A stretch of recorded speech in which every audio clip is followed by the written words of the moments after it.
Evangelho de João, capítulo 4, mais precisamente no verso 31 a 38, diz assim da palavra do Senhor: Nesse inteirim, os discípulos lhe rogavam, dizendo: Mestre, come. Mas ele lhes disse: Uma comida tenho para comer, que vós não conheceis. Diziam então os discípulos uns aos outros: Ter-lhe-ia, porventura, alguém trazido o que comer? Disse-lhe Jesus: A minha comida consiste em fazer a vontade daquele que me enviou e realizar a sua obra. Não dizeis vós que ainda há 4 meses para a ceifa? Eu, porém, vos digo: erguei os olhos e vede os campos, pois já branquejam para a ceifa. O ceifeiro recebe desde já a recompensa, e entesoura o seu fruto para a vida eterna. De Sarte se alegram tanto o semeador como o ceifeiro, pois no caso é verdadeiro o ditado: um é o semeador e outro é o ceifeiro. E vos enviei para ceifar o que não semeastes, outros trabalharam e vós entrastes no seu trabalho. Irmãos, esse bloco de versículos, que parece fugir um pouco do que se trata todos os versículos anteriores e posteriores, parece que não tem nada a ver, mas tem tudo a ver. Até porque Jesus, primeiro na prática, já demonstra para eles a mudança de lugar por conta de uma vida. Missões envolve uma vida. Missões não é só povo, nações, envolve uma vida. Se você vê o contexto desse texto, João capítulo 4, dizia lá no verso 1: Quando, pois, o Senhor veio a saber que os fariseus tinham ouvido dizer que Jesus fazia e batizava mais discípulos que João, vamos lá, nem é tão importante isso aqui, mas olha o verso 4, verso 3, deixou a Judeia, retirando-se para outra vez para a Galileia, deixando um lugar e indo para outro lugar. Olha só, Judeia para a Galileia. Nesse inteirinho, entre Judeia e Galileia, acontece uma coisa. Missões envolve isso. Missões não pode ser feita sem ser guiado pelo Espírito. Tem que ser guiado pelo Espírito, porque pelo Espírito ele pode mudar a rota. Guiado pelo Espírito, você pode, entre um chamado e outro, encontrar uma mulher no meio da multidão que pode tocar nas tuas vestes e ser curada. Entre o pai Jairo, o pai precisando ajuda de uma filha, para curar a filha que estava doente, nesse inteirinho, no meio do percurso, todo mundo tocando em Jesus, toca uma mulher com fluxo de sangue. Quantos anos? 12 anos. Quantos anos tinha a menina? 12 anos. No meio do trajeto, Jesus indo na direção da casa de Jairo, alguém toca nas vestes de Jesus. E é curada. E Jesus continua indo para a casa de Jairo, só que a menina já está morta. Chega lá, Jesus ressuscita. 12 anos. Primeiro é curada uma mulher, a antiga geração é curada de 12 anos de fluxo de sangue, para mostrar que Jesus também cura a próxima geração. Uma menina de 12 anos. Quem é guiado pelo Espírito pode ser surpreendido no meio do caminho. Quem é guiado pelo Espírito pode ser surpreendido no meio do caminho. E olha o que aconteceu com Jesus no verso 4. Era-lhe necessário atravessar a província de Samaria. Será que mesmo era necessário? Eles podiam desviar, porque judeu não pisa em terra samaritana. Em pisar se tornaria impuro. Me parece que João está dizendo que era necessário, para Jesus é necessário. Olha aqui, tudo é necessário para Jesus quando envolve tudo é necessário quando envolve a sua vida. Jesus é capaz de desviar o percurso por causa de você. Isso é missões. É saber que eu estou voando num espaço, e aí de repente tem que interceptar um outro espaço, porque tem inimigo. Então você é falado aos seus ouvidos, e você entende que é para você mudar de lugar. Então Jesus, ligado ao Espírito de Deus, ele entende, essa missão aqui é minha, única, não é dos meus discípulos agora. Porque aí Jesus vai assim, ele vai ensinando a gente primeiro ele faz, depois ele nos ensina. A autoridade dele estava nisso, porque ele primeiro fazia, depois ensinava os seus. Litúrgica ou religiosamente, a gente sabe que tem que ser assim, mas no meio do culto, alguma coisa pode mudar, porque quando se trata de ser guiado pelo Espírito, missões podem ser desviadas. Liturgias podem ser transformadas. Atos litúrgicos podem ser modificados. Verso 4, era ali necessário atravessar a província de Samaria. Beleza, a gente sabe da história. Jesus tem um discurso maravilhoso com essa mulher. Jesus é a fonte que se coloca do lado do poço. Fonte é uma coisa, poço é outra. O poço é construído pelos homens. O poço pode secar. O poço tem que ter o trabalho de toda hora ir lá e catar. Fonte jorra, é natural. Você não vê histórico de grandes rios serem resultado de poços, mas você vê rios, grandes rios que são resultado de fontes. Jesus se coloca do lado do poço para dizer assim: qual a opção que você quer? Você quer continuar vindo se esconder ao meio-dia? Brincar de esconde-esconde ao meio-dia parece que é um paradoxo, né?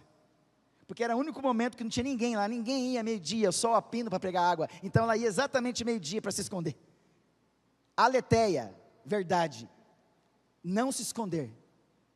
O Pai procura aqueles que adoram em espírito e... você está se escondendo? Ao meio-dia? Ninguém pode brincar de esconde-esconde como diz a música. Porque eu estou aqui, a luz do mundo, eu estou aqui, a fonte da sua vida. Eu estou dando uma opção para você, porque eu quero interromper essa vinda, quase semanalmente aqui, porque te cansa, se escondendo, porque ninguém quer te ver, você não quer ser exposta, porque a vida que você está vivendo te expõe. Mas eu estou aqui, vai buscar o teu marido. Não tem marido, disseste bem, o que você tem agora, você teve sim, o que você tem agora não é seu. Veja que tu és profeta, e começa toda uma conversa. Essa mulher deixa o cântaro, ela deixa o cântaro, ela não vai pegar mais água do poço, porque ela já está levando a água da... aleluia, é isso, fantástico. Missões é isso, é quebrar a sequência de pesos da sua vida, e colocar um outro poder que preenche, cabode, preenchimento. Alguma coisa fica pesada porque é preenchido, a glória de Deus começou a preencher aquela mulher. E a gente sabe o final da história. E de repente, depois, ali, verso 28, quando a mulher deixou o seu cântaro, foi à cidade, e disse àqueles homens: vinde comigo e vede um homem que me disse tudo quanto tenho feito. Porque até então, ninguém sabia, ou alguns sabiam. Até então, eu me escondia ao meio-dia, ninguém queria, eu ia lá para ninguém me questionar. Só que eu cheguei lá e encontrei essa fonte que se movimentou, que se colocou do lado do poço e descobriu a minha vida. E aí ela já estava dizendo para todo mundo quem ela era. Porque quando a gente tem encontro com Jesus, a gente tem mais dificuldade de dizer quem nós éramos. Porque o que importa é de saber agora quem nós somos. Será este porventura o Cristo? Verso 29. Verso 30, saíram pois da cidade e vieram ter com ele. Beleza. Só que nesse meio tempo parece que não tinha nada a ver, mas tem tudo a ver. E Jesus nos ensina algo aqui, principalmente para os discípulos, porque até então Jesus estava tendo um encontro com uma mulher para salvá-la. Uma é a ação de salvação, outra é a ação de ensinamento. Missões também é pedagógico, amém? Missões também é pedagogia, é ensinamento, é direção. Nós precisamos aprender com quem? Com o primeiro missionário que saiu do céu e veio para a terra, amém? Sim, por causa de uma salvação e por causa de uma redenção.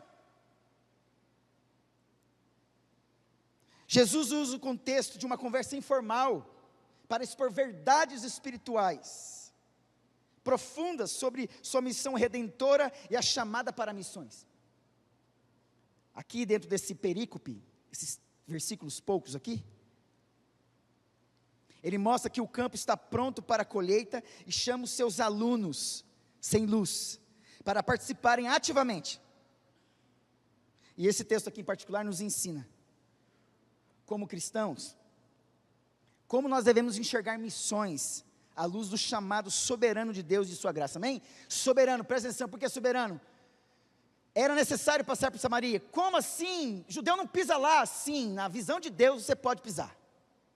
Na visão soberana, Deus invade o inferno para te buscar, porque não tem pior lugar do que o inferno para te buscar. O que era Samaria? Só uma quebra de rito religioso? Pior é para o inferno buscar. E Jesus fez isso na minha e na sua vida. Ele vos libertou do império das trevas e nos transportou para o reino do Filho do seu amor. O que é Samaria perto do inferno? só uma quebra de rito religioso. Jesus quebra muitos conceitos ali, pré-conceitos religiosos. Ele conversa com a mulher, que não podia conversar.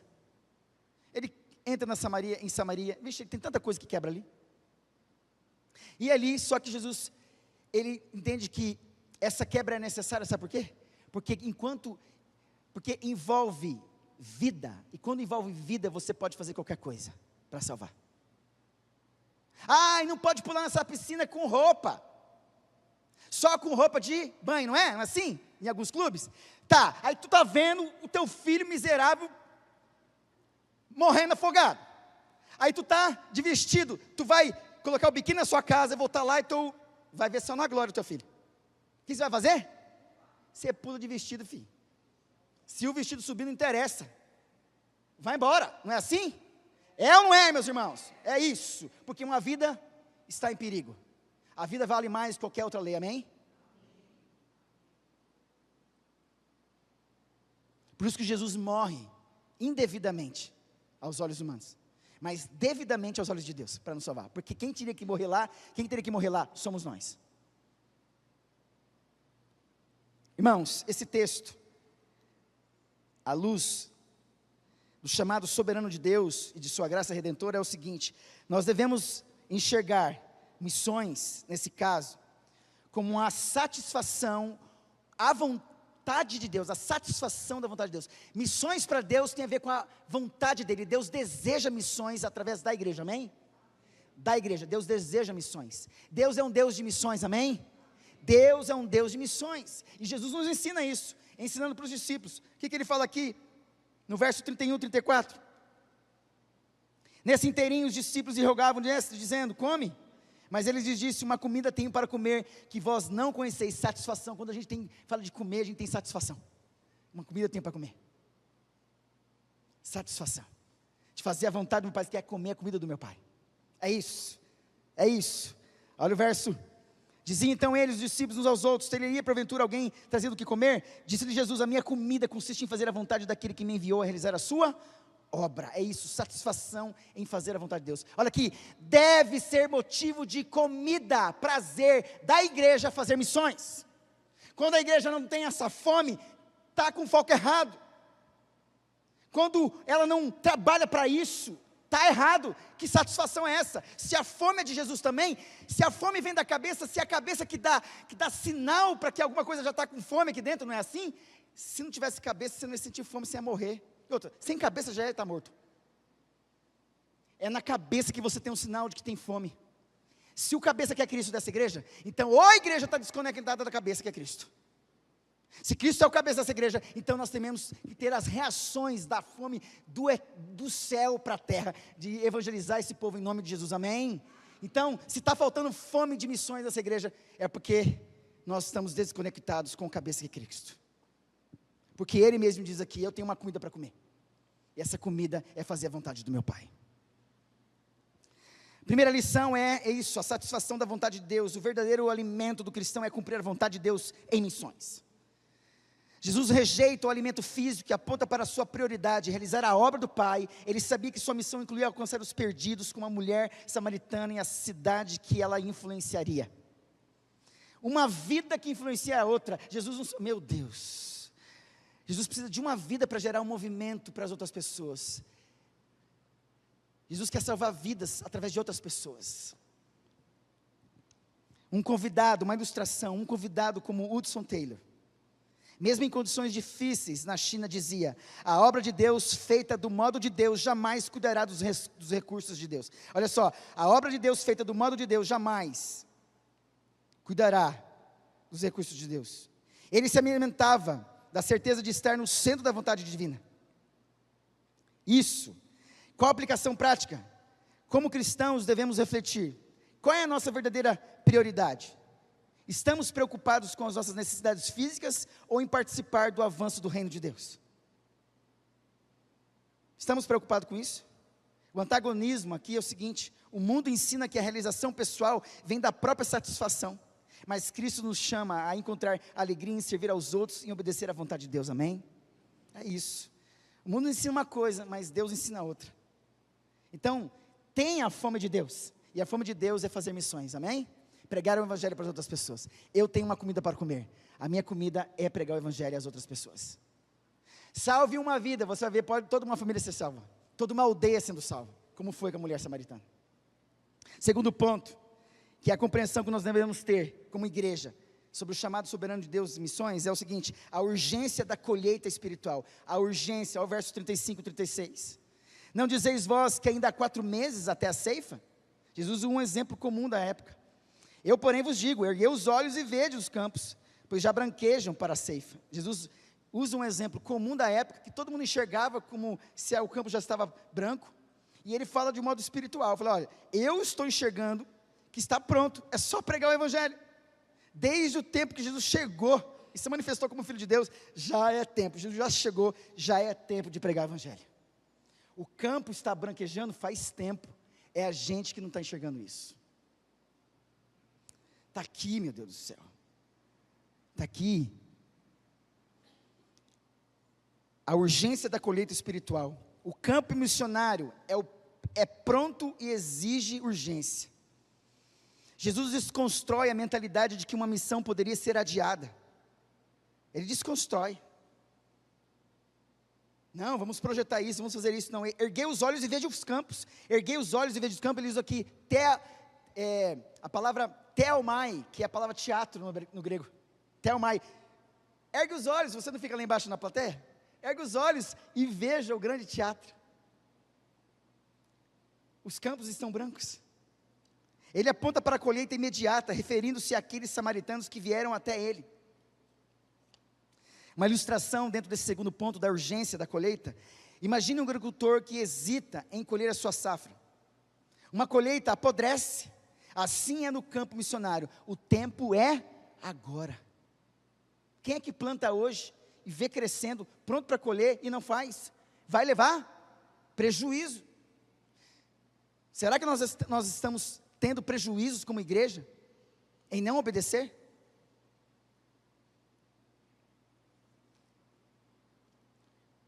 Uma citação teológica, John Piper escreveu o seguinte: missões não é alvo, olha aqui, missões não é o alvo final da igreja, o entusiasmo é. Missões existem porque o entusiasmo não existe. Missões existem porque o entusiasmo, missões existem. Não existem muitas vezes porque o entusiasmo não existe. Presta atenção, falei hoje ali embaixo. A palavra entusiasmo no grego é uma junção de 3 palavras. En, dentro, theos, Deus, mos, meu, mim, eu. En, theos, meus. Deus dentro. E a gente usa essa palavra dizendo, nossa, eu estou entusiasmado, vou para a balada hoje. Deus está dentro de mim, vou para a balada. Deus está dentro de mim, vou para sair hoje. Entusiasmo é Deus dentro de você, para cumprir a missão dele, a vontade dele. Para você vencer. No mundo tereis, mas tende bom ânimo, ali, sentar céus, força de Deus dentro de você. Eu tenho dentro de mim, eu estou entusiasmado, Deus, para continuar a guerra que tem que ser vivida nessa vida. Eu estou entusiasmado, Deus, para vencer hoje, para enfrentar hoje, para trabalhar hoje. Eu tenho o Senhor dentro de mim, eu tenho a força do Senhor dentro de mim. E eu vou avançando. Me entusiasma, Deus. O verdadeiro povo entusiasmado é o povo de Deus, não de fora. Nós confundimos. A gente coloca entusiasmo em muitas outras coisas que Deus não está aprovando. Que não é a comida que Deus tem para você. Por isso, muitas vezes, nós falhamos, como a glória de Deus que eu falei hoje de manhã. A gente vai vivendo na opinião dos outros, que é da opinião de Deus. E Deus quer preencher dentro de você, com a vida dEle, com a comida dEle, segundo o entusiasmo dEle. Deus sabe da comida que você precisa dentro de você, amém? Porque Ele está dentro de você.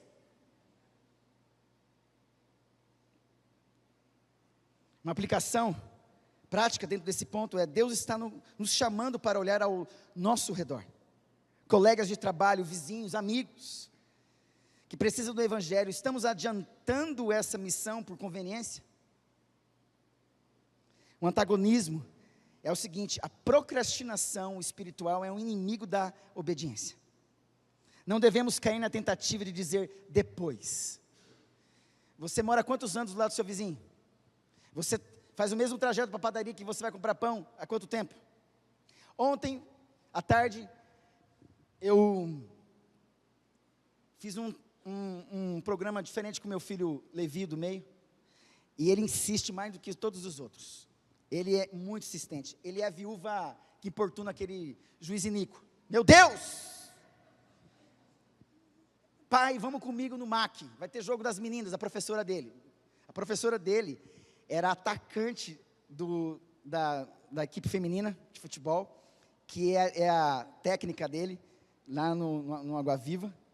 E eu não sei, viu, eu acho que só ele foi. Eu fiquei procurando os amiguinhos dele e não vi, só ele foi. Emocionante. Semana retrasada, ela sacou ele do time. Semana retrasada. Ele ficou tão triste, chorou tanto, coitadinho. E ela foi conversar com ele depois, porque quando ele estava no time, o time estava rendendo. E fez o gol quando ele estava. Quando tirou, o time perdeu. No outro jogo, ele colocou no time, começou a jogar o time começou ganhando com ele. Tirou, começou a perder. Ele entrou, começou a virar o jogo. Eu falei, que é isso? E eu lá, não querendo interferir em nada, deixa ele sofrer. E ele chorou muito no final do futebol, do dia, abracei ele, falou, isso faz parte do processo. Segura a onda que vai chegar o teu momento. Aí estava ele lá, sozinho no MAC junto comigo, e foi junto com ele. Por que eu estou dizendo isso, meus irmãos? Não posso esquecer. Meu Deus, e tem assembleia. Ele é insistente. Por que ele é insistente agora? É isso que eu quero saber.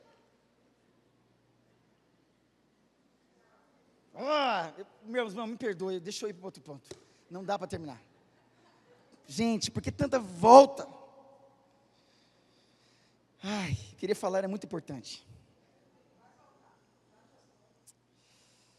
Terceiro ponto, meus irmãos, que a gente teve que compreender missões à luz das Escrituras, da soberania, do ato soberano de Deus. A soberania e a comunidade da missão. Deus é soberano, sabe de tudo, então porque Deus é soberano, devemos perguntar como o Calvino falou, o que Deus quer de mim? Se Deus é soberano, sabe tudo, o que Deus quer de mim, da igreja e do mundo? Melhor, o que Deus quer de mim, da igreja e do mundo? São perguntas porque, se Deus sabe todas as coisas, então vamos perguntar para Ele, o que Ele quer de mim, da igreja e do mundo? É isso. O que Deus quer de nós em relação a missões nessa cidade com a Igreja Presbiteriana Independente de Marília, a primeira? Nós devemos perguntar isso, porque se Ele sabe todas as coisas, você não iria consultar uma pessoa que sabe de todas as coisas para resolver os teus problemas? Os teus problemas, mas se fosse o problema de Deus, ou a vontade de Deus, a missão de Deus, é isso que está, a gente vai para Deus para perguntar sobre nós, a gente não vai para Deus para perguntar sobre Ele. São motivações diferentes. Por isso que ele fala assim, missões são um trabalho cooperativo sob a soberania de Deus. Olha o verso 37 e 38. Pois no caso, é verdadeiro o ditado, verso 37, um é o semeador, e o outro é, olha aí, um é uma coisa, outra é outra, quer dizer, nós trabalhamos em conjunto. Eu vos enviei para o ceifar o que não semeastes, outros trabalharam, e vós entrastes no seu? É isso, meus irmãos. A geração passada, que obedeceu lá atrás com essa igreja, gerou frutos no nosso meio. Tem muitos aqui que são filhos de outros que viveram nessa igreja. E estão continuando os seminários, as conferências de missões. Famílias inteiras sendo alcançadas pela graça de Deus. Sim, essa igreja faz missões. Pode melhorar? Sim, pode melhorar. Mas nós somos frutos dessas missões, amém? O Evangelho chegou até nós. Nós aqui, gentios brasileiros, falando de um Deus, de um Cristo, de um Salvador judeu.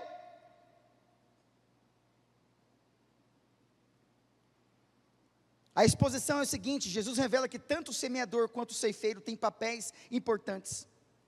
Alguns plantam, outros colhem, mas Deus dá o quê? Sim, uma ilustração interessante de William Carey, dizia o seguinte, o pai das missões tecnológicas, semeou por 7 anos na Índia, antes de ver o primeiro convertido. 7 anos, é igual o bambu chinês, se eu não me engano, ou bambu japonês, não sei. Você planta hoje, esse bambu chinês ou japonês, eu não sei, quem pode me ajudar, você não vai ver daqui 7 anos, você vai ver ele crescendo só Só se aprofundando. Você sabe que bambuzal, taquara, aguenta os ventos porque tem uma raiz profunda. Está faltando ver no meio da igreja hoje crente bambu. Forte. 7 anos adubando, para depois de 7 anos, ver uma vida convertida. Espere. Deus é soberano. Amém? Vamos lá. Todos têm um papel na obra de Deus, seja plantando ou colhendo. A aplicação prática é: você pode ser um semeador por meio de suas orações e contribuições financeiras, ou pode ser um ceifeiro diretamente envolvido na evangelização. O importante é reconhecer que Deus usa todos para a sua glória. O antagonismo é o seguinte: o individualismo e a competição no ministério, no nosso meio, e é o que acontece muitas vezes, isso não é de Deus, porque nós temos que trabalhar em conjunto. Enfraquece o testemunho do corpo de Cristo. Devemos trabalhar juntos como cooperadores sinergistas de Deus. Concluindo, Jesus nos chama a nos alimentar de sua missão, satisfação. Enxergarmos a urgência dos campos prontos e trabalharmos juntos sob a soberania divina. Não podemos distrair ou adiar o chamado, precisamos agir com fidelidade e compromisso. Amém? Você está disposto a fazer parte dessas missões? Amém? Ser um homem ou uma mulher guiado pelo Espírito, a ponto de entender a direção e desviar o trajeto por conta de uma vida, sim ou não? Sim. Então você vai fazer se você for obediente. E se você for obediente, vai acontecer isso com a sua vida em nome de Jesus. Amém? Amém.